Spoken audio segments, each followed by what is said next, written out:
మనకు దగ్గరలోనే వరలక్ష్మి వ్రతం ఉంది కదా లక్ష్మి, దానికోసం కలసాన్ని అందంగా ఎలా డెకరేట్ చేసుకోవాలో ఈ వీడియోలో చూపిస్తాను. ఇలా ఒక్కసారి కనుక డెకరేట్ చేసుకున్నారంటే ప్రతి సంవత్సరం దాన్నే యూస్ చేసుకోవచ్చు. ఒక్క వరలక్ష్మి వ్రతంకే కాదండి, చాలా పూజల్లో మనం కలసాన్ని పెట్టుకుని పూజించుకుంటాం కదా, అలాంటి టైంలో దీన్ని యూస్ చేసుకోవచ్చు. నేనైతే ఇలా పళ్ళని కూడా డెకరేట్ చేశానండి. ఈ పిక్ని కూడా చివరిలో యాడ్ చేస్తాను, చూడండి.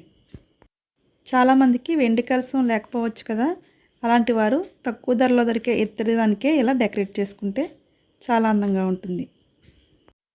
ఈ కలసాన్ని పూజకు వాడుకున్న తర్వాత తడి లేకుండా క్లీన్గా ఆరబెట్టుకుని ఒక కవర్లో పెట్టుకుంటే ఎన్నాళ్ళైనా సరే ఈ స్టోన్స్ అనేవి నల్లబడకుండా చక్కగా మెరుస్తూ ఉంటాయి.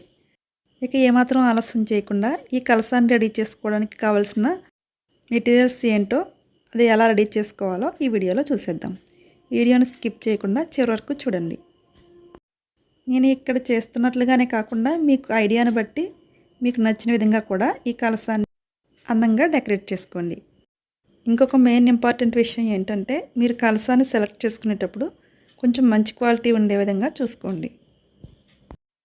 వీడియోని స్కిప్ చేయకుండా చివరి వరకు చూసేయండి. Thanks for watching.